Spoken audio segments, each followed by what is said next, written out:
What up, everybody? You're watching Knicks Now by Chat Sports. I am your host, Marshall Green. In today's video, we are going to answer questions from subscribers. So if we didn't get to your question today, it's your own dang fault, because that means you are not subscribed. So change it. Go down right now, hit that big red sub button, and help us get to 27,000 subs as we just crossed 26. I want to say thank you once again for everybody for helping us get to 26,000 subs on the channel.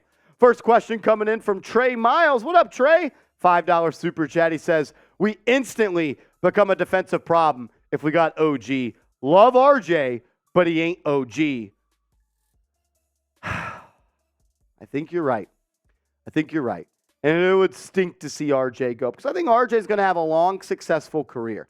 I just don't know if he is the ideal fit next to Jalen Brunson at that small forward spot. I think next to the small forward position, you need more of a guy next to Brunson that can defend at a high clip and knock down threes, and that's what OG does. He's knocked down the three at 38.7% clip this year on 5.5 attempts. He's a 40% catch and shoot guy. From the left corner, he knocks it down. From the right corner, he knocks it down.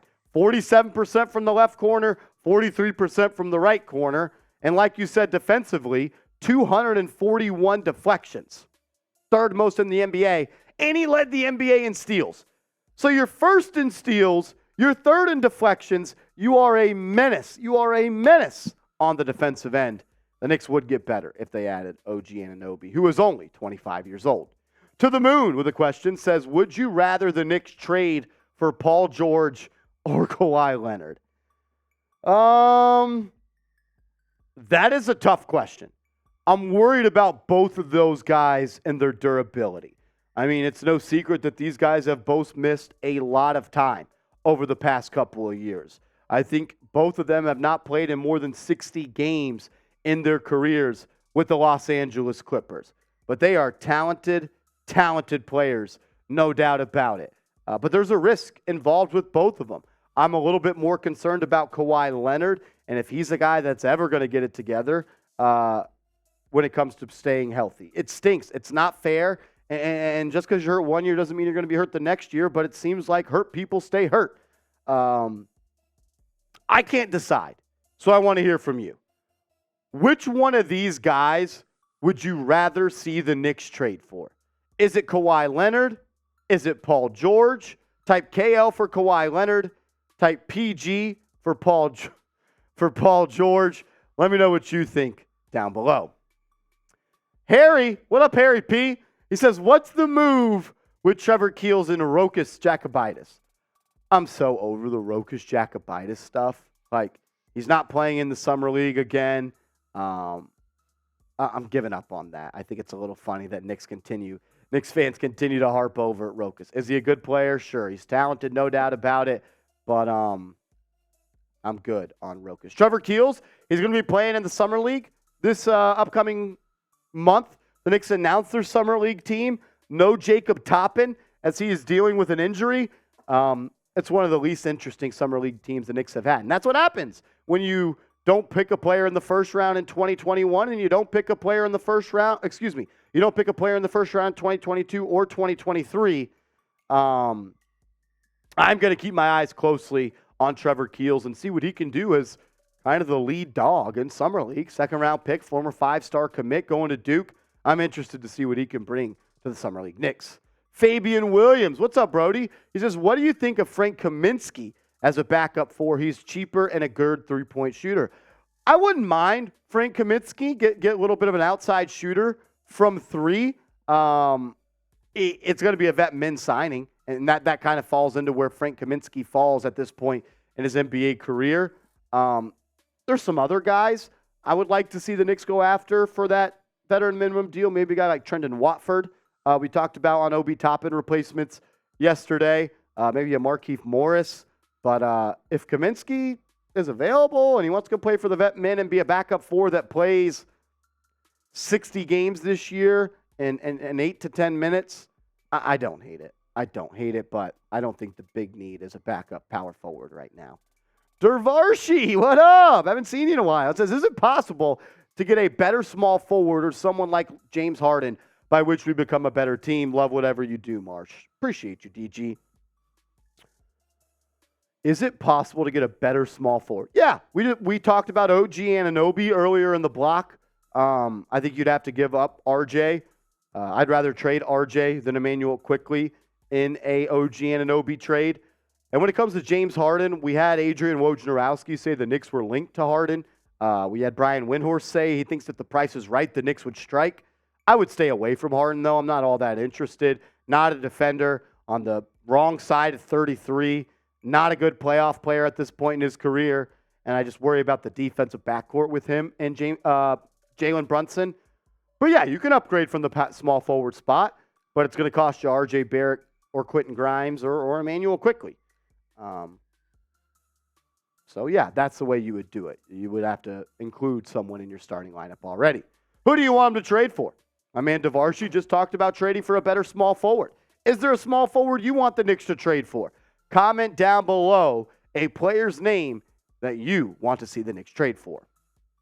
Will, what up, Will? He says, can we still get Donovan Mitchell maybe next season if the Cavs don't go well? Absolutely. Donovan Mitchell is not going to be a Cav for life. I think his first opportunity to get out of Cleveland, he is going to do so. There's reports from The Athletic via the Cleveland beat reporters that he said that Donovan Mitchell wants to play for the Knicks. Brian Windhorst went on to ESPN Radio and was asked, should Cavs fans be worried about Donovan Mitchell playing for the New York Knicks in the near future? And Windhorst said, yes, Cavs fans should be worried. I don't believe it would happen this offseason. I believe it would happen next offseason. Mitchell's under contract for this year, and I believe next year, and then has a player option. So 2 years under contract. So if this year finishes, he lets the Cavs know he's not picking up that player option, then he's essentially on an expiring deal. The trade rumors are really going to heat up once again.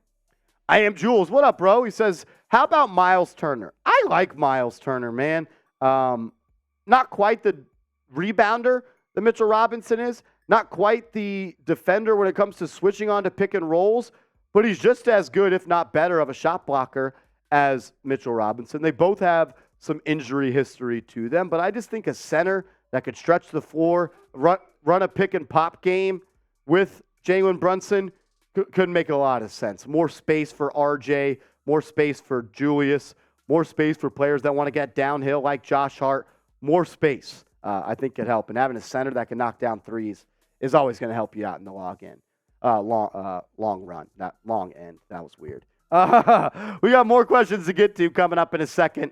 But remember to take advantage of the deal, Summer Vibes 20. 20% off. Go to chatsports.com/realknicks and use the promo code SummerVibes20. Get 20% off and get a brand new black Real One Knicks t-shirt. We also have it in blue. So if you want to get your t-shirt and save 20%, chatsports.com/realknicks, promo code SummerVibes20. Brian, what up, Brian? He says, which Knick makes the biggest leap in their career this year? That's a great question. The biggest leap. If the roster stays the same, I hope it's Quentin Grimes or RJ Barrett. Like, can RJ Barrett go from good player to an all-star?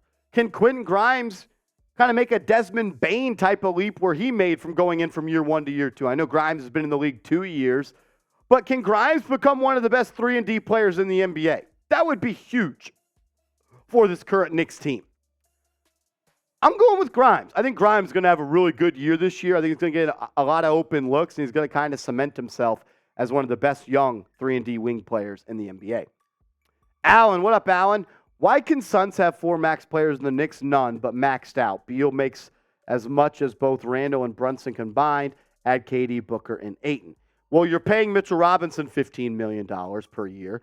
You're paying Julius Randle about $27 million per year. You're paying RJ Barrett about $25 million per year. You're paying Dante DiVincenzo $12.5 million per year. You're paying Josh Hart $13 million per year. And you're paying Jalen Brunson $26 million per year. That's 6 players right there that are making more than $12 million.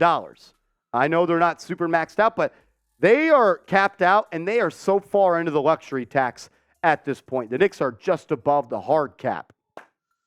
While they don't have any salary cap space, they're not technically into the luxury tax, which is huge for the owner. I don't care about their money. I don't care about the luxury tax. It's about damn time that Knicks ownership and Dolan start shelling out the money, like they have, to be fair. But now's the time to shell out the money and go into the luxury tax. The Knicks can if they want to, but just with those 6 guys making, rough estimate, $130 million, right? Probably. Like 6 guys making $120 million, you're already up against the cap at that point. Isaiah Hartenstein makes $8 million too. So that's why. There's 4 players on the Suns that make money. Everybody else is on the minimum. And Campaign makes like $6 million, I think, a year, something like that. But pretty much everybody else is on the vet minimum. I like this question. Will the Knicks be a top 4 seed in the Eastern Conference this year? Will the Knicks be a top 4 seed in the Eastern Conference? You still got the Bucks. You still got the Celtics. You still got the Heat. You still got the 76ers and the Cavs. East is loaded. Will the Knicks be a top 4 seed? Type Y for yes. Type N for no. Remember, guys, if I missed your question, I can answer it over on Twitter. We can continue the conversation over there at @MarshallGreen_. Hit me up on Twitter and send me a DM. And thanks for watching, as always.